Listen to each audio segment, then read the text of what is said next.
میں جب بیوہ ہوئی تو حاملہ تھی۔ سسرال والوں نے مجھے میکے جانے نہ دیا کہ جب تک بچہ جنم نہیں ہو جاتا تم یہیں رہو۔ میں مان گئی۔ اب دیور ہی مجھے روزانہ ڈاکٹر کے پاس چیک اپ کے لیے لے کر جاتا اور وہی میرے سب خرچے بھی اٹھاتا۔ مگر مجھے اس وقت بڑی حیرت ہوئی کہ جب بھی ڈاکٹر میرا الٹرا ساؤنڈ کرتا تو مجھے نیند آ جاتی، میں بے ہوش سی ہو جاتی۔ ایک دن مجھے کچھ شک ہوا۔ جب الٹرا ساؤنڈ کروانے گئی تو اپنے موبائل کا کیمرہ کھلا چھوڑ دیا۔ پھر میں نے کیمرے میں دیکھا کہ میرا دیور تو میری طبیعت کئی دنوں سے بہت زیادہ ناساز رہنے لگی تھی اور ہر وقت جی متلاتا رہتا تھا، جس کی وجہ سے نقاہت اتنی بڑھ گئی کہ میرا بستر سے اٹھنا بھی محال ہو گیا تھا۔ جب یہ بات میری ساس کو پتہ چلی تو وہ الٹے پاؤں دوڑتی ہوئی میرے کمرے میں چلی آئیں۔ ان کے چہرے پر بلا کی فکر مندی اور پریشانی تھی، جیسے ان کی اپنی جان پر بن آئی ہو۔ وہ فوراً میرے سرہانے بیٹھیں اور میرا ہاتھ تھام کر بڑے پیار سے کہنے لگیں کہ مریم، میں نے کتنی بار کہا ہے اپنا خیال رکھا کرو، تم اس وقت اپنی نہیں بلکہ میرے جگر کے ٹکڑے کی امانت ہو۔ تم اور تمہارا بچہ دونوں ہی میرے مرحوم بیٹے کی آخری نشانیاں ہیں، اور اگر تمہیں کچھ ہو گیا تو میں خود کو کبھی معاف نہیں کر پاؤں گی۔ یہ کہتے ہوئے انہوں نے میرا ماتھا چوما اور مجھے اپنے سینے سے لگا لیا۔ ان کی اس ممتا اور تڑپ کو دیکھ کر میری آنکھوں میں نمی اترنے لگی تھی، کیونکہ میری ساس روایتی ساسوں کی طرح لڑائی جھگڑے کرنے والی یا طنز کے تیر چلانے والی عورت نہیں تھیں، بلکہ وہ مجھ سے بے انتہا محبت کرتی تھیں، اور میرے شوہر کے جانے کے بعد انہوں نے مجھے ایک پل کے لیے بھی یہ احساس نہیں ہونے دیا تھا کہ میں اس گھر میں اکیلی ہوں۔ وہ میری ہر چھوٹی بڑی ضرورت کا خیال رکھتی تھیں، اور جب بھی میں اداس ہوتی تو وہ گھنٹوں میرے پاس بیٹھ کر مجھے دلاسا دیتی رہتیں۔ اب بھی جب میری طبیعت بگڑی تو انہوں نے فوراً اپنے چھوٹے بیٹے یعنی میرے دیور اسلم کو آواز دی، جو پہلے ہی دروازے پر کھڑا میری خیریت جاننے کے لیے بے چین نظر آ رہا تھا۔ اسلم نے بھی بڑے ادب اور ہمدردی سے کہا کہ بھابھی، آپ بالکل فکر نہ کریں، جب تک میں زندہ ہوں آپ کو کسی چیز کی تکلیف نہیں ہونے دوں گا۔ میں نے گاڑی نکال لی ہے اور ڈاکٹر سے وقت بھی لے لیا ہے۔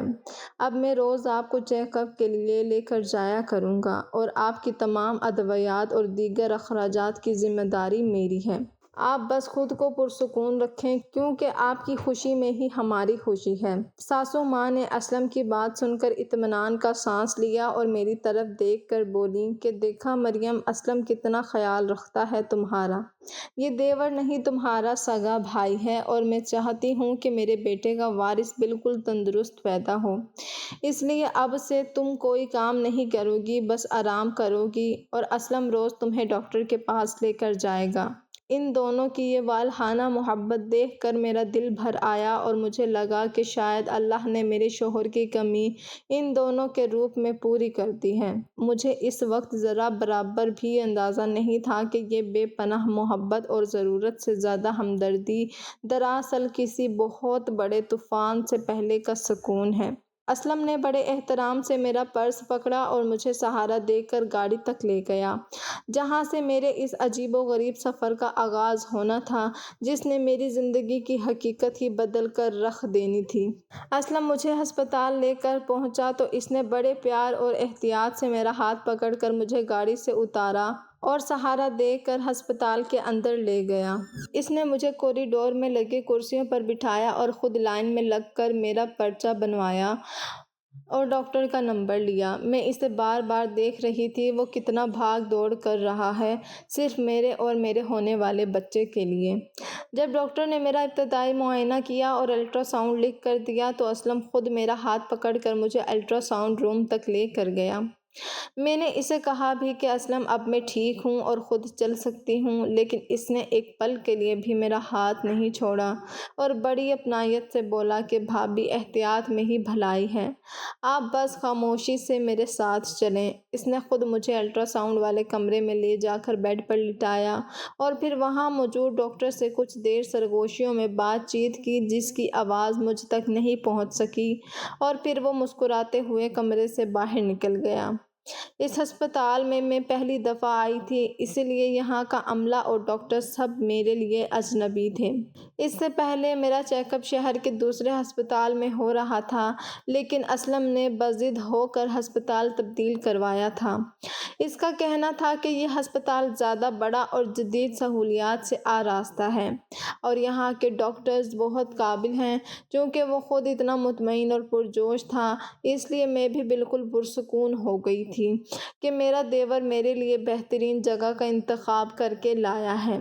ڈاکٹر نے مشین کے پاس آتے ہی مجھ سے میری طبیعت کا پوچھا اور میں نے جب اسے اپنی کمزوری اور سر چکرانے کے بارے میں بتایا تو اس نے ایک مخصوص ماسک اٹھایا اور کہنے لگا کہ آپ کو شاید آکسیجن کی کمی ہو رہی ہے۔ یہ ماسک چند منٹ کے لیے لگا لیں، اس سے آپ کو الٹرا ساؤنڈ کے دوران گھبراہٹ نہیں ہوگی اور آپ کے بچے کو بھی سکون ملے گا۔ میں نے ڈاکٹر کی بات پر یقین کرتے ہوئے خاموشی سے وہ ماسک اپنے چہرے پر رکھ لیا، لیکن جیسے ہی میں نے 2-3 سانسیں لیں مجھے اپنے پورے وجود میں ایک عجیب سی سنسناہٹ محسوس ہوئی اور میری آنکھوں کے سامنے اندھیرا چھانے لگا۔ مجھے ایسا لگا جیسے میرا جسم منجمد ہو رہا ہے اور ہوش و حواس مجھ سے چھنتے جا رہے ہیں۔ اس سے پہلے کہ میں کچھ سمجھ پاتی یا ماسک ہٹانے کی کوشش کرتی، میری گردن ایک طرف کو ڈھلک گئی اور میں گہری نیند کی وادیوں میں اترتی چلی گئی۔ بے ہوشی کے اس گہرے سمندر میں اترتے ہوئے مجھے محسوس ہوا کہ جیسے میرا جسم ہوا میں تیر رہا ہو اور ہر طرف ایک عجیب سی خاموشی چھا گئی ہو۔ لیکن اس سناٹے میں بھی مجھے دور سے کہیں ایک جانی پہچانی آواز سنائی دے رہی تھی جو میرے کانوں کے بہت قریب ہو کر کچھ کہہ رہی تھی۔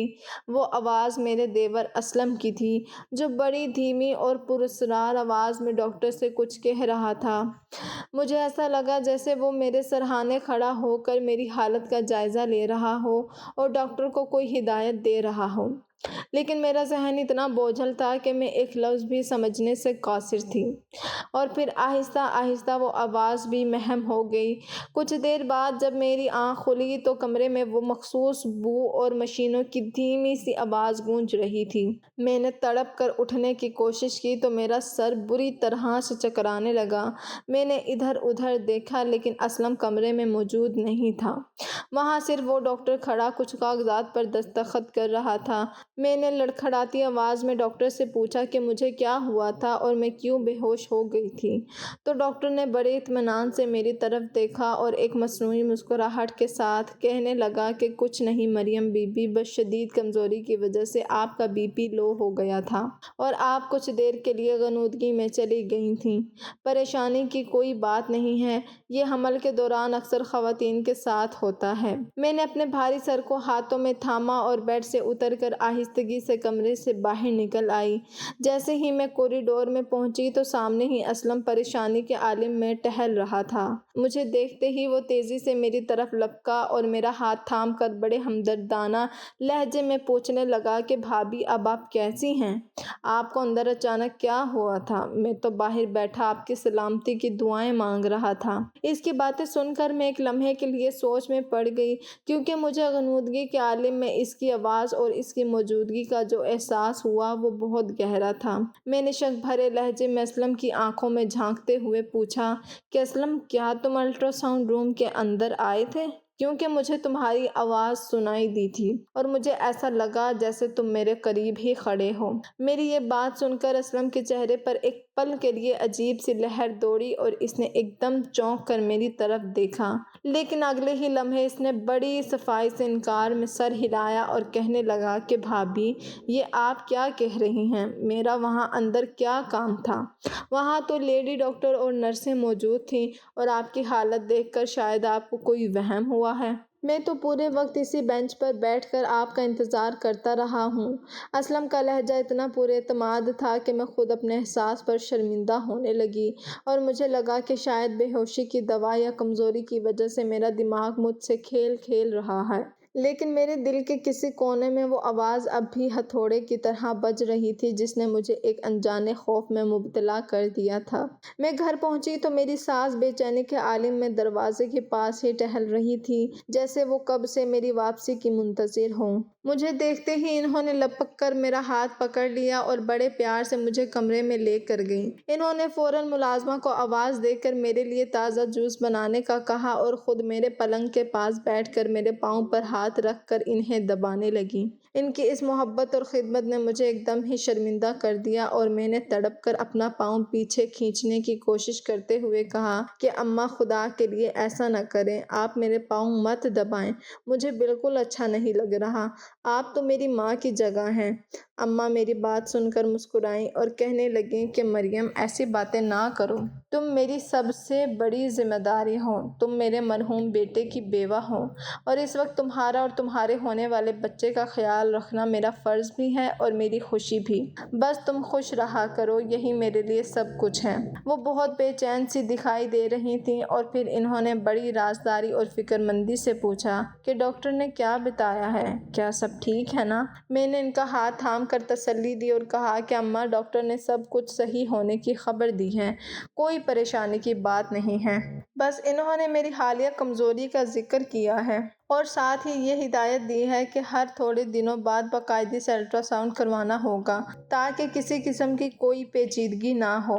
میری یہ بات سن کر ساس کے چہرے پر ایک عجیب سا اطمینان اور تسلی کا اظہار نمودار ہوا اور انہوں نے فوراً اسلم کی طرف دیکھا جو دروازے میں کھڑا یہ سب سن رہا تھا۔ ساس نے مجھے زبردستی ملک شیک پلایا اور اپنے ہاتھوں سے تکیہ درست کر کے مجھے لٹا دیا۔ جب میں سکون سے لیٹی اور کمرے میں خاموشی چھائی تو میری آنکھوں کے آگے میرے مرحوم شوہر کا چہرہ جھلملانے لگا۔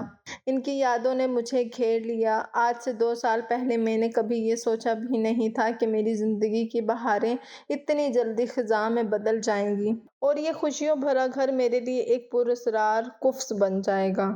وہ دن مجھے آج بھی یاد ہے جب میں اس گھر میں پہلی بار قدم رکھ کر آئی تھی۔ میں ایک اوسط گھرانے کی لڑکی تھی جو بڑے ارمانوں کے ساتھ دلہن بن کر اس گھر میں آئی تھی۔ میرے شوہر زاہد مجھ سے بے پناہ محبت کرتے تھے اور ان کی آنکھوں میں میرے لیے جو عزت اور چاہت تھی وہ مجھے دنیا کی خوش نصیب ترین عورت بنا دیتی تھی۔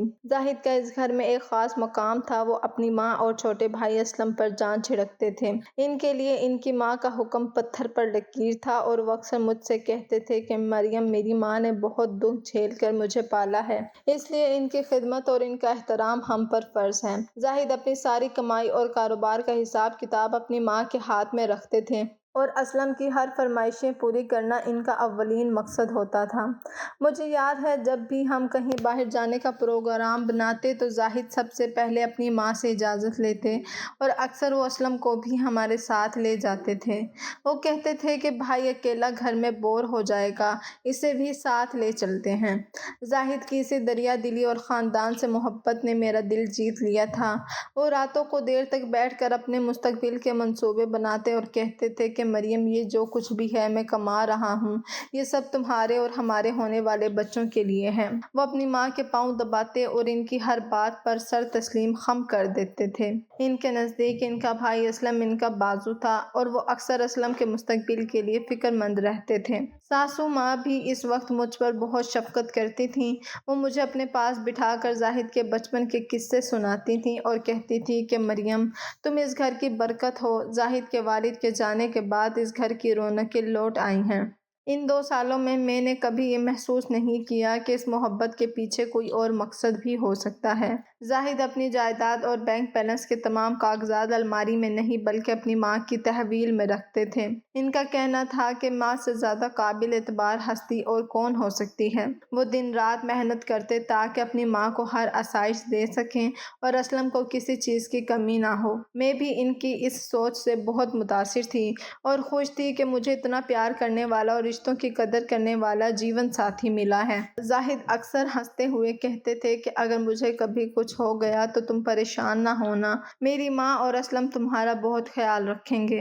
وہ اپنے بھائی پر اس قدر اندھا اعتبار کرتے تھے کہ کاروبار کے کئی اہم کاغذات پر اسلم کے بھی دستخط کرواتے تھے۔ مجھے کیا معلوم تھا کہ جن رشتوں پر زاہد کو اتنا فخر تھا وہی رشتے ان کے جانے کے بعد اپنی اصلیت دکھائیں گے۔ ان 2 سالوں میں ہم نے ساتھ میں بہت سے خواب دیکھے تھے۔ زاہد کو بچوں سے بے انتہا لگاؤ تھا اور جب انہیں میری امید سے ہونے کی خبر ملی تو وہ خوشی سے نہال ہو گئے تھے۔ انہوں نے پورے محلے میں مٹھائی بانٹی اور ساسو ماں کے پاؤں چھو کر دعائیں لی تھیں۔ وہ وقت میری زندگی کا سنہرا ترین دور تھا جب اس گھر کی فضاؤں میں صرف قہقہے اور پیار کی خوشبو رچی بسی تھی۔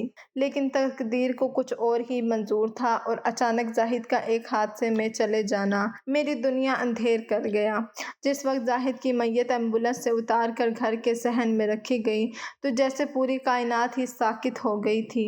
ایک پل میں وہ گھر جو خوشیوں کا گہوارہ تھا ماتم کدہ بن گیا تھا اور ہر طرف ایسا کہرام برپا ہوا کہ کلیجہ منہ کو آنے لگا۔ مجھے تو اپنی آنکھوں پر یقین ہی نہیں آ رہا تھا کہ یہ وہی زاہد ہے جو ابھی چند گھنٹے پہلے مسکراتے ہوئے میرا ماتھا چوم کر گھر سے نکلا تھا اور ہم آنے والے کل کے خواب بن رہے تھے۔ میں دیوانہ وار ان کے ساکت وجود کی طرف لپکی لیکن عورتوں کے ہجوم نے مجھے جکڑ لیا۔ کسی نے میری کلائیوں کو بے دردی سے مروڑ کر وہ رنگین چوڑیاں توڑ ڈالیں جن کی کھن کھن زاہد کو بہت پسند تھی۔ چوڑیوں کے ٹوٹنے کی آواز میرے دل کے ٹوٹنے جیسی تھی۔ پھر کسی نے میرے سر سے وہ رنگین دوپٹہ نوچ لیا جو میری خوش بختی کی علامت تھا اور میرے کندھوں پر ایک سفید بے رنگ چادر ڈال دی گئی۔ وہ لمحہ جیتے جی مر جانے جیسا تھا جب مجھ سے میرا سہاگ چھینا جا رہا تھا۔ میں چیخنا چاہتی تھی کہ دیکھو زاہد ابھی جاگ جائے گا، ابھی وہ مجھے پکارے گا، لیکن ان کے لب بند ہوتے ہی وہ سفید کفن سچی گواہی دے رہی تھی کہ میری زندگی کا سورج ہمیشہ کے لیے ڈوب چکا ہے۔ ساسو ماں دھاڑے مار مار کر رو رہی تھی اور اسلم نڈھال ہو کر زاہد کے قدموں سے لپٹا ہوا تھا۔ ہر کوئی مجھے ترس بھری نظروں سے دیکھ رہا تھا جیسے میں کوئی زندہ لاش ہوں۔ مجھے وہ منظر آج بھی یاد تھا جب غسل کے بعد ان کا چہرہ آخر بار دکھایا گیا تو مجھے لگا کہ میری تمام رنگینیاں اور میری ساری امیدیں اس تابوت کے ساتھ ہی دفن ہونے جا رہی ہیں۔ وہ شخص جو میرے ہر دکھ کی ڈھال تھا آج خود مجھے عمر بھر کا دکھ دے کر خاموش ہو گیا تھا۔ اس دن سے میری زندگی سے خوشبوئیں رخصت ہو گئیں اور میں ایک ایسی ویران راہ پر نکل کھڑی ہوئی جہاں صرف اندھیرا اور تنہائی میرا مقدر تھی۔ زاہد کے جانے کے بعد میری دنیا اجڑ چکی تھی اور میرا دل چاہتا تھا کہ میں اپنے میکے چلی جاؤں اور اپنے والدین کے سائے میں اس غم کو ہلکا کروں۔ میرے ماں باپ بھی بہت پریشان تھے اور وہ مجھے لینے کے لیے آئے تھے۔ وہ بار بار میری ساس سے کہہ رہے تھے کہ اب جب زاہد نہیں رہا تو مریم کا یہاں اکیلے رہنا مشکل ہوگا۔ ہم اسے اپنے ساتھ لے جانا چاہتے ہیں تاکہ یہ اپنے میکے میں سکون سے رہ سکے، مگر میری ساس نے کمال کی اپنائیت دکھائی اور صاف منع کر دیا۔ انہوں نے بھرائی ہوئی آواز میں میرے والدین کے سامنے ہاتھ جوڑ لیے اور روتے ہوئے مجھ سے لپٹ گئیں۔ انہوں نے بڑی محبت سے مجھے گلے لگاتے ہوئے کہا کہ آپ لوگ یہ کیا کہہ رہے ہیں؟ مریم اب صرف میری بہو نہیں بلکہ میری بیٹی ہے اور اس کی کوکھ میں میرے بیٹے کی آخری نشانی یعنی میری نسل کی امانت ہے۔ میں اپنی اس بیٹی کو اپنے سے دور کیسے کر دوں؟ اس نازک وقت میں جب اسے سہارے کی سب سے زیادہ ضرورت ہے تو کیا میں اسے کسی اور کے حوالے کر دوں گی؟ نہیں، میں اس کا پورا خیال رکھوں گی اور اسے پلکوں پر بٹھا کر رکھوں گی۔ انہوں نے میرے سر پر ہاتھ پھیرتے ہوئے میرے والدین کو یقین دلایا کہ جتنا پیار اسے یہاں ملے گا وہ کہیں اور نہیں مل سکتا۔ میری ساس نے اپنا کہا ہوا ہر لفظ سچ کر دکھایا اور واقعی مجھے سر آنکھوں پر بٹھا لیا۔ وہ دن بھر میرے گرد گھومتی رہتیں اور ہر وقت میرا حال پوچھتی تھیں۔ انہوں نے گھر کی ملازمہ کو سخت ہدایت دے کر رکھی تھی کہ مریم کو کوئی کام نہیں کرنے دینا اور اس کی ہر فرمائش فوراً پوری کرنی ہے۔ وہ خود کچن میں جا کر میرے لیے اپنی نگرانی میں طاقت بخش کھانے تیار کرواتی اور جب تک میں ایک ایک نوالا نہ کھا لیتی وہ میرے پاس سے نہیں اٹھتی تھیں۔ مجھے اکثر ایسا لگتا تھا کہ شاید زاہد کی کمی پوری کرنے کے لیے اللہ نے ان کے دل میں میرے لیے بے انتہا ممتا بھر دی ہے۔ وہ رات کو سونے سے پہلے میرے کمرے میں آتی اور مجھے دودھ کا گلاس پلا کر خود کمبل اوڑھاتی تھیں۔ اسلم بھی اپنی ماں کے نقش قدم پر چل رہا تھا اور ایک تابعدار بھائی کی طرح میری ہر ضرورت کا سامان بازار سے لا کر دیتا تھا۔ ان کے اس بے لوث محبت نے مجھے اتنا متاثر کیا کہ میں نے اپنے والدین سے کہہ دیا کہ مجھے یہاں کوئی تکلیف تکلیف نہیں ہے اور میں اپنی ساس کے پاس ہی رہنا چاہتی ہوں۔ میری ساس نے واقعی دن رات ایک کر دیا تھا۔ ان کی ممتا کی چھاؤں تلے مجھے ایک پل کے لیے بھی یہ احساس نہیں ہوتا تھا کہ میں کسی دکھ کی گرفت میں ہوں۔ وہ سارا دن میرے کمرے کے چکر لگاتی، کبھی میرے بالوں میں تیل لگاتی تو کبھی اپنے ہاتھوں سے مجھے لقمے بنا کر کھلاتی۔ جب محلے کی عورتیں اور دور پار کی رشتہ دار خواتین تعزیت کے لیے آتی اور میری ساس کی یہ خدمت دیکھتی تو وہ رشک بھری نگاہوں سے میری طرف دیکھ کر کہتی کہ مریم بی بی، تم واقعی ہی بہت خوش نصیب ہو کہ تمہیں آج کے دور میں ایسی فرشتہ سفت ساس ملی ہے، ورنہ آج کل تو مائیں اپنی سگی بیٹیوں کا اتنا خیال نہیں رکھتی جتنا یہ تمہارا رکھ رہی ہیں۔ ان کی باتیں سن کر میرا سر فخر سے بلند ہو جاتا اور میں اللہ کا لاکھ لاکھ شکر ادا کرتی کہ اس نے مجھے اتنی کڑی دھوپ میں ایک گھنا سایہ عطا کر دیا ہے۔ میری ساس ان عورتوں کے سامنے اکثر رو پڑتی اور کہتی کہ یہ تو میری زندگی کا کل اثاثہ ہے، اب زاہد کے بعد یہی میری سب کچھ ہے۔ میں اپنی خوش نصیب بہو کی آنکھوں میں ایک آنسو بھی نہیں دیکھ سکتی۔ میرا دیور اسلم بھی کچھ کم نہ تھا، وہ صبح سے شام تک میری ضرورتوں کے پیچھے بھاگتا رہتا، بھابھی بھابھی کہتے اس کی زبان نہیں تھکتی تھی۔ کبھی وہ بازار سے میرے لیے تازہ ترین پھل چن کر لاتا تو کبھی میری پسند کی کوئی مٹھائی یا چیز لے آتا۔ وہ میری ادویات کے نسخے سنبھال کر رکھتا اور گھڑی کی سوئیوں کے ساتھ مجھے یاد دلاتا کہ بھابھی اب آپ کی فلاں گولی کا وقت ہو گیا ہے۔ اس کی یہ فکر مندی دیکھ کر مجھے اکثر اپنا چھوٹا بھائی یاد آ جاتا تھا۔ وہ کہتا تھا کہ بھابھی، زاہد بھائی تو چلے گئے لیکن میں ان کا سایہ بن کر آپ کے ساتھ رہوں گا، آپ کو کسی چیز کی کمی محسوس نہیں ہونے دوں گا۔ اسلم کی اس تابعداری اور ساسو ماں کی بے پناہ محبت نے میرے گرد ایک ایسا حصار باندھ دیا تھا کہ مجھے باہر کی دنیا کی کوئی پرواہ نہیں رہی تھی۔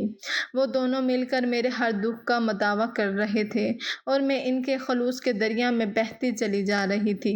مجھے لگتا تھا کہ شاید زاہد کی نیکیوں کا صلہ ہے جو ان دونوں کے روپ میں مجھے مل رہا ہے۔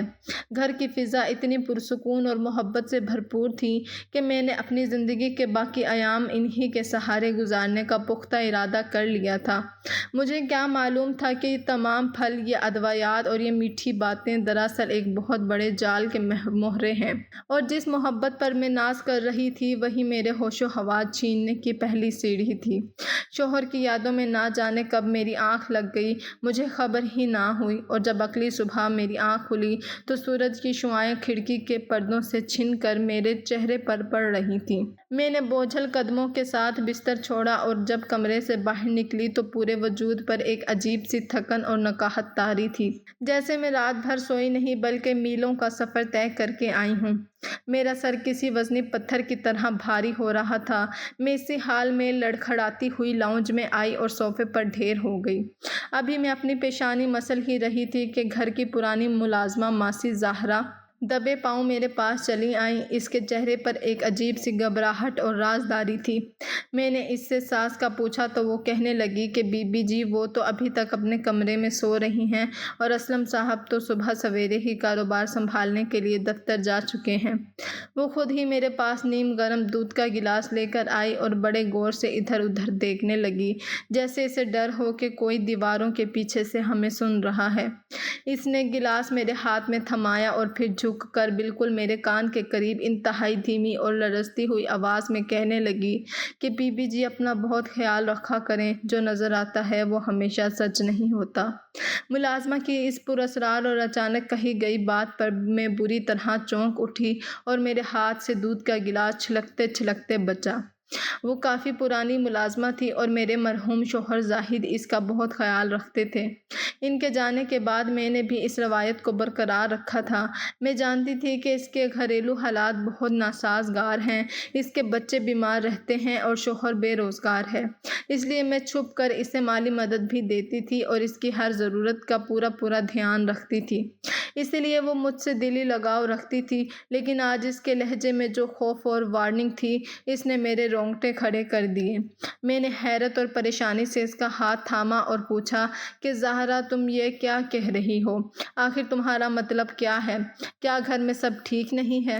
مگر وہ میری بات کا جواب دینے کے بجائے فوراً سیدھی کھڑی ہو گئی کیونکہ اسے دور سے کسی کے آنے کی چاپ سنائی دے گئی تھی۔ اس نے اپنی انگلی لبوں پر رکھی اور ایک نظر سیڑھیوں کی طرف ڈال کر تیزی سے کچن کی طرف چلی گئی۔ میں وہیں صوفے پر ساکت بیٹھی رہ گئی اور میرے ذہن میں ہزاروں سوال گردش کرنے لگے کہ ایک وفادار ملازمہ مجھے کس خطرے سے آگاہ کرنا چاہ رہی ہے، اور وہ کیا سچ ہے جو میری ان معصوم آنکھوں کو دکھائی نہیں دے رہا۔ میری ساس جب اپنے کمرے سے نکل کر لاؤنج کی طرف آئیں تو ان کے قدموں کی چاپ اتنی بھاری تھی کہ زہرا فوراً سہم کر کچن میں روپوش ہو گئی۔ میں نے جب ساس کے چہرے کی طرف دیکھا تو مجھے ایک جھرجھری سی آئی۔ ان کی نظریں اتنی گہری اور تیکھی تھیں جیسے وہ میرے وجود کے آر پار دیکھ کر میرے دل میں چھپے سوالات کو پڑھنا چاہ رہی ہوں۔ وہ تیزی سے میرے پاس آئیں اور ان کے لہجے میں ایک عجیب سی سختی اور کرختگی تھی۔ جب انہوں نے مجھ سے پوچھا کہ مریم تمہاری طبیعت تو ٹھیک ہے نا؟ تم آج اتنی جلدی بستر سے کیسے اٹھ گئیں؟ اور یہ بتاؤ کہ ابھی تم اس ملازمہ سے کیا خسر پسر کر رہی تھی؟ ان کے سوال کرنے کا انداز اتنا جارحانہ تھا کہ میں ایک پل کے لیے گڑبڑا گئی۔ مجھے اندازہ ہو گیا تھا کہ انہوں نے شاید دور سے ہمیں باتیں کرتے دیکھ لیا ہے اور اب وہ حقیقت اگلوانا چاہتی ہیں۔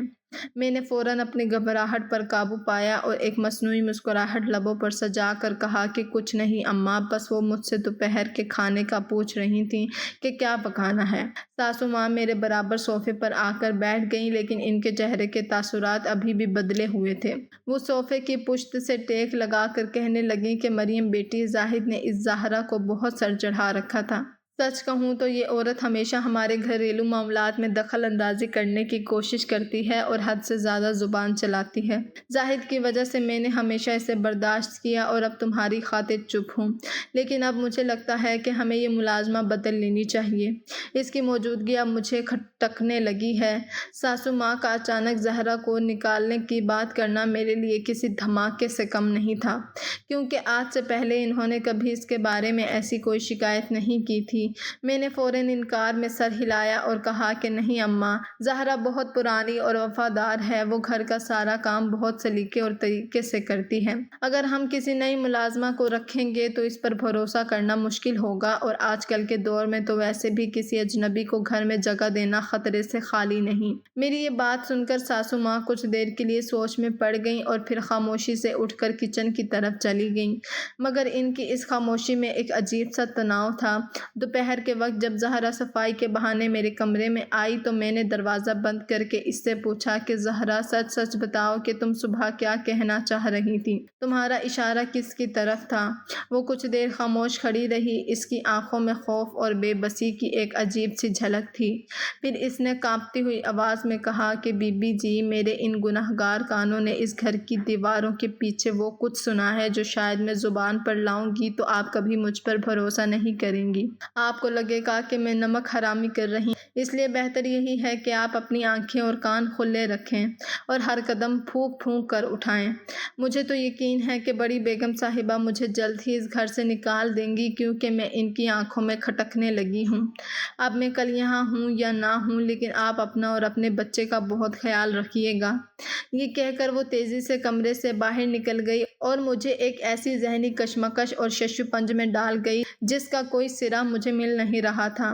سارا دن اسی سوچ بچار میں گزر گیا اور شام کے وقت جب اسلم دفتر سے واپس آیا اور ساس نے مجھے معمول کی وہ دوا لا کر دی جو میں روزانہ کھاتی تھی تو اسے پیتے ہی اچانک میری طبیعت بری طرح بگڑنے لگی۔ میرا سر چکرانے لگا اور مجھے ایسا محسوس ہوا جیسے میرا پورا جسم مفلوج ہو رہا ہے اور ہوش و حواس ساتھ چھوڑ رہے ہیں۔ میرے دیور اسلم نے ایک لمحہ ضائع کیے بغیر مجھے سہارا دیا اور فوراً ہسپتال کی طرف روانہ ہو گیا۔ ہسپتال پہنچتے ہی معمول کی کارروائی کے بعد ڈاکٹر نے مجھے ایک بار پھر الٹرا ساؤنڈ روم میں بھیج دیا۔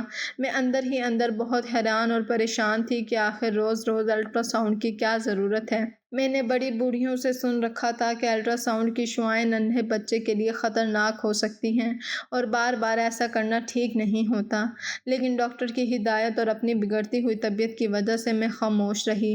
مجھے ویسے بھی بہت زیادہ غنودگی اور سر چکرانے کا احساس ہو رہا تھا۔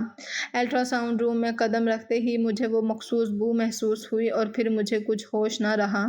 میں ایک گہری اور تاریک بے ہوشی کی دلدل میں اتری چلی گئی، لیکن اس نیم بے ہوشی اور غنودگی کے عالم میں مجھے اچانک اپنے دیور اسلم کی آواز سنائی دی۔ وہ آواز اتنی صاف تھی جیسے وہ بالکل میرے سرہانے کھڑا ہو۔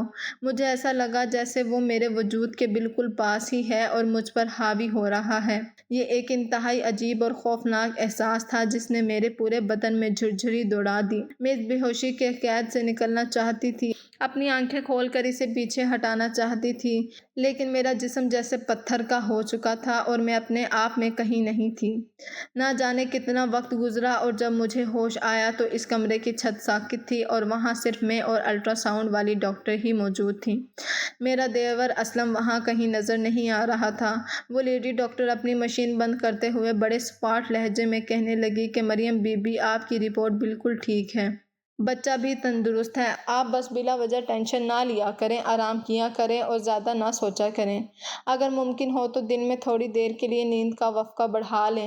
یہ کہہ کر اس نے رپورٹ میرے ہاتھ میں پکڑا دی تھی اور میں بوجھل قدموں کے ساتھ کمرے سے باہر نکل آئی، جہاں اسلم بالکل ویسے ہی میرا منتظر تھا جیسے وہ کمرے سے باہر ہی بیٹھا رہا ہو۔ اس کے چہرے پر وہی مصنوعی فکر مندی تھی۔ میں اس کے ساتھ گاڑی میں بیٹھ کر گھر واپس آ گئی۔ گھر پہنچتے ہی میری ساس نے پھر سے ممتا کا لبادہ اوڑھ لیا اور میرا بہت خیال رکھنے لگی۔ ماسی زہرا بھی خاموشی سے میری خدمت میں جٹ گئیں، لیکن اب میرے دماغ میں بہت کچھ چل رہا تھا۔ وہ بے ہوشی کے دوران اسلم کی موجودگی کا احساس، وہ آوازیں اور زہرا کی کہی ہوئی باتیں میرے ذہن میں ایک طوفان برپا کر رہی تھیں۔ مجھے محسوس ہو رہا تھا کہ اس گھر کی محبت بھری دیواروں کے پیچھے کوئی بہت ہی خوفناک کھیل کھیلا جا رہا ہے، جس کا مہرا میں اور میرا ہونے والا بچہ ہیں، اور اب مجھے خاموش بیٹھنے کے بجائے خود کچھ کرنا ہوگا۔ میں نے اپنی ایک قریبی اور بھروسہ مند سہیلی سے بڑی رازداری میں بات کی اور اس سے ایک چھوٹا سا خفیہ کیمرہ منگوایا۔ میں نے بڑی مہارت سے اس کیمرے کو اپنے ہینڈ بیگ کے ایک کونے میں رکھ کر اس طرح سے نصب کیا کہ اس کا لینس بالکل سامنے کی طرف تھا، لیکن باہر سے اسے دیکھنا ناممکن تھا۔ میں نے بار بار اس کی ریکارڈنگ چیک کی تاکہ کوئی کسر باقی نہ رہے۔ اب میرا دل زور زور سے دھڑک رہا تھا اور مجھے بس اس گھڑی کا انتظار تھا کہ کب میرا دیور اسلم دوبارہ مجھے اسپتال لے کر جانے کا کہے۔ وہ رات میرے لیے بہت بھاری تھی۔ مجھے نیند نہیں آ رہی تھی کیونکہ مجھے لگ رہا تھا کہ میں کسی بہت بڑی حقیقت کے قریب پہنچنے والی ہوں۔ اگلی صبح میں لاؤنج میں آئی تو وہی ہوا جس کا مجھے انتظار تھا۔ اسلم نے بڑے پیار سے کہا، بھابھی، آج ڈاکٹر نے آپ کو پھر بلایا ہے، آپ کا ایک خاص ٹیسٹ ہونا ہے، چلیں دیر ہو رہی ہے۔ میں نے کانپتے ہاتھوں سے اپنا وہ بیگ اٹھایا اور اس کے ساتھ گاڑی میں جا بیٹھی۔ راستے بھر اسلم مجھ سے بہت ہمدردی بھری باتیں کرتا رہا، لیکن اب مجھے اس کے ہر لفظ میں ایک زہر محسوس ہو رہا تھا۔ ہسپتال پہنچ کر اس نے مجھے پھر اسی الٹرا ساؤنڈ روم کے باہر بٹھایا۔ میرا دل سینے سے باہر آنے کو تھا جب نرس نے میرا نام پکارا۔ میں نے اپنا بیگ اس طرح سے اپنے سامنے والے اسٹول پر رکھا کہ اس کا رخ بیڈ کی طرف ہو جہاں مجھے لیٹنا تھا۔ میں نے خاموشی سے ریکارڈنگ کا بٹن دبا دیا تھا۔ جیسے ہی میں بیڈ پر لیٹی، ڈاکٹر نے وہی مخصوص ماسک میرے چہرے پر رکھا۔ میں نے خود کو بچانے کے لیے ہلکی سی مزاحمت کرنے کی کوشش کی، لیکن اس گیس کے اثر نے مجھے چند سیکنڈوں میں ہی بے ہوش کر دیا اور میں ایک بار پھر اندھیروں میں ڈوب گئی۔ مجھے نہیں معلوم تھا کہ جب میں ہوش میں آؤں گی اور اس کیمرے کی ریکارڈنگ دیکھوں گی تو سچ میں میرے ہوش اڑ جائیں گے۔ ہوش میں آنے کے بعد میرا سر حسب معمول کسی بھاری پتھر کی طرح بوجھل تھا اور نظریں بری طرح دھندلا رہی تھیں، لیکن میرا تمام تر دھیان اپنے اس بیگ پر جو سامنے والے اسٹول پر بالکل اسی طرح رکھا ہوا تھا جیسے میں نے اسے چھوڑا تھا۔ میں نے ہمت جمع کی اور ڈاکٹر سے رپورٹ پکڑ کر کمرے سے باہر نکل آئی، جہاں اسلم ہمیشہ کی طرح ایک فکر مند دیور کا روپ دھارے میرا انتظار کر رہا تھا۔ گھر واپسی کا راستہ زندگی زندگی کا طویل ترین سفر لگ رہا تھا۔ میرا دل چاہ رہا تھا کہ میں ابھی اور اسی وقت وہ ریکارڈنگ دیکھوں، لیکن مجھے کسی بھی طرح اپنے جذبات پر قابو پانا تھا۔ گھر پہنچتے ہی ساس نے وہی محبت بھرا ڈرامہ شروع کیا کہ مریم بیٹی تم بہت تھک گئی ہوگی، جاؤ جا کر کمرے میں آرام کرو، میں تمہارے لیے طاقت کا خاص جوس بناتی ہوں۔ میں نے خاموشی سے سر ہلایا اور اپنے کمرے میں جا کر دروازہ اندر سے بند کر لیا۔ میرا پورا وجود کانپ رہا تھا جب میں نے بیگ سے وہ خفیہ کیمرہ نکالا اور اس کی ریکارڈنگ اپنے موبائل پر چلائی۔ شروع کے چند منٹ تو وہی منظر تھا جو میں دیکھ چکی تھی، یعنی ڈاکٹر نے مجھے بیڈ پر لٹایا اور پھر وہ مخصوص ماسک میرے چہرے پر رکھ دیا جس سے میں چند سیکنڈوں میں ہی بے ہوش ہو گئی۔ لیکن جیسے ہی میرا سر ایک طرف ڈھلکا اور میں ساکت ہوئی، کمرے کا دروازہ آہستہ سے کھلا اور میرا دیور اسلم اندر داخل ہوا۔ اس کے چہرے پر وہ ہمدردی اور فکر مندی کہیں نہیں تھی جو وہ باہر دکھاتا تھا، بلکہ وہاں ایک وحشت ناک اور فاتحانہ مسکراہٹ تھی۔ میں نے دیکھا کہ اسلم نے اپنی جیب سے ایک خاص قسم کا انجیکشن نکالا اور ڈاکٹر سے مخاطب ہو کر کہنے لگا کہ ڈاکٹر صاحب، کیا یہ اس کی یادداشت مٹانے کے لیے کافی ہے؟ میں چاہتا ہوں کہ اسے کچھ بھی یاد نہ رہے، اس کا شوہر کون تھا اور یہ جائیداد کس کی تھی۔ ڈاکٹر نے شفقانہ انداز میں سر ہلایا اور کہا کہ تم بے فکر رہو، یہ انجیکشن آہستہ آہستہ اس کے اعصاب کو اتنا کمزور کر دیں گے کہ یہ ایک زندہ لاش بن جائے گی اور اسے اپنے ماضی کا ایک عکس بھی یاد نہیں رہے گا۔ پھر اسلم نے ایک اور شیشی نکالی اور ڈاکٹر سے کہا کہ اب وہ کام کرو جس کے لیے ہم نے اتنی محنت کی ہے، یعنی اس بچے کو آہستہ آہستہ زہر دے کر ختم کرنا ہے تاکہ کسی کو شک بھی نہ ہو اور سب یہی سمجھیں کہ کمزوری کی وجہ سے بچہ ضائع ہو گیا ہے۔ جیسے ہی بچہ جائے گا، ساری جائیداد قانونی طور پر میرے اور ماں جی کے قبضے میں آ جائے گی، کیونکہ زاہد تو ویسے بھی ہمارا سگا نہیں تھا، اس نے ساری جائیداد پر قبضہ کر رکھا تھا، اب اس کا نام و نشان مٹانے کا وقت آ گیا ہے۔ اسی دوران اسلم کا فون بجا اور اس نے اسپیکر آن کیا تو دوسری طرف میری ساس کی زہریلی آواز گونجی جو بڑے اشتیاق سے پوچھ رہی تھی کہ اسلم کیا کام ہو گیا ہے؟ اس لڑکی کو انجیکشن لگ گیا نا؟ اسلم نے ہنستے ہوئے جواب دیا کہ جی اماں جی، اب یہ مریم کبھی ہوش میں نہیں آئے گی اور نہ ہی اسے وہ جائیداد یاد رہے گی جو زاہد اس کے نام کر کے گیا تھا۔ بس چند دن کی بات ہے، یہ بچہ بھی ختم ہو جائے گا اور یہ عورت بھی کسی پاگل خانے کی زینت بنے گی۔ یہ سب دیکھ کر میرا کلیجہ منہ کو آنے لگا اور میری روح کانپ گئی کہ جن رشتوں کو میں اپنی پناہ سمجھ رہی تھی وہی میرے اور میرے معصوم بچے کے قاتل نکلے۔ اب مجھے سمجھ آ گیا تھا کہ وہ مجھے کیوں روز ہسپتال لاتے تھے اور وہ ماسک دراصل مجھے موت کی نیند سلانے کی ایک کڑی تھی۔ میں نے اپنے پیٹ پر ہاتھ رکھا اور اپنے مرے ہوئے شوہر کی تصویر کی طرف دیکھ کر تہیہ کر لیا کہ اب میں ان بھیڑیوں کے سامنے ہار نہیں مانوں گی اور اپنے بچے کے حق کے لیے آخری سانس تک لڑوں گی۔ اگلی صبح میں نے اپنی ساس سے بڑے ہی نارمل لہجے میں کہا کہ اماں، میرا دل بہت گھبرا رہا ہے، میں کچھ دیر کے لیے اپنے میکے جانا چاہتی ہوں تاکہ اپنی ماں سے مل سکوں۔ ساس نے مجھے خوشی خوشی اجازت دے دی کیونکہ انہیں لگ رہا تھا کہ میں اب ان کے مکمل قابو میں ہوں اور جلد ہی سب کچھ بھولنے والی ہوں۔ میں جیسے ہی اپنے گھر پہنچی تو میں نے اپنے ماں باپ کے سامنے وہ تمام ریکارڈنگز چلا دیں جو میں نے چھپے ہوئے کیمرے سے بنائی تھیں۔ وہ سب دیکھ کر میرے گھر والوں کے پیروں تلے سے زمین نکل گئی۔ کسی کے وہم و گمان میں بھی نہیں تھا کہ حقیقت اتنی بھیانک اور خونخوار ہو سکتی ہے۔ میرے والد صاحب نے اسی وقت اپنے ایک دیرینہ دوست کو فون کر کے بلا لیا جو شہر کے نامی گرامی SHO تھے۔ جب انہوں نے وہ ویڈیو دیکھی تو ان کے ماتھے پر بھی میرے پاس اتنا پختہ اور ناقابل تردید ثبوت موجود تھا کہ جس کی بنا پر پولیس نے اسی وقت کارروائی کی اور میرے سسرال پر چھاپہ مار کر ان دونوں ماں بیٹے کو رنگے ہاتھوں گرفتار کر لیا۔ پھر ان کی گرفتاری کے بعد تفتیش کے دوران ایک اور لرزہ خیز سچ کا انکشاف ہوا جس نے میری روح تک پناہ کر دی۔ میرے شوہر زاہد کا ایکسیڈنٹ کوئی اتفاقی حادثہ نہیں تھا بلکہ میرے سفاک دیور نے خود اپنی نگرانی میں گاڑی کے بریک فیل کروائے تھے تاکہ وہ راستے سے ہٹ جائیں اور ساری جائیداد ان کے قبضے میں آ جائے۔ تفتیش کی سختی کے سامنے اسلم ٹوٹ گیا اور اس نے اپنا یہ گھناؤنا جرم خود ہی قبول کر لیا اور عدالت نے انہیں ان کے عبرتناک انجام تک پہنچا دیا، جس کے بعد میں اپنے بچے کے ساتھ اپنے ماں باپ کے گھر منتقل ہو گئی۔ میں اکثر کھڑکی کے پاس بیٹھ کر یہی سوچتی ہوں کہ جن رشتوں کو میں نے اور میرے شوہر نے اپنی زندگی سمجھ کر بے انتہا محبت دی وہی ہماری جان کے دشمن بن گئے۔ صرف دولت کی ہوس اور لالچ نے ایک ماں کو اتنا اندھا کر دیا کہ اس نے اپنے ہی پالے ہوئے بیٹے کو کو قتل کروا دیا اور اس کے آنے والی معصوم نسل کو بھی مٹانے کی کوشش کی۔ آج زاہد کی چھوڑی ہوئی ساری جائیداد قانونی طور پر میرے بچے کے نام ہے اور میں خود تمام کاروبار سنبھال رہی ہوں۔ میں نے اپنے آنسوؤں کو اپنی طاقت بنا لیا اور اب میں اپنے بچے کی پرورش اس عزم کے ساتھ کر رہی ہوں کہ اسے ایک ایسا انسان بناؤں جو رشتوں کی قدر کرنا جانتا ہو۔ زندگی اب پرسکون ہے، مگر وہ زخم آج بھی ہرا ہے جو ان اپنوں نے دیے تھے، جن پر ہم نے آنکھیں بند کر کے بھروسہ کیا تھا۔ اب میں جان گئی ہوں کہ دنیا میں سب سے قیمتی چیز دولت نہیں بلکہ وہ خلوص ہے جو آج کل کے مادی دور میں نایاب ہوتا جا رہا ہے۔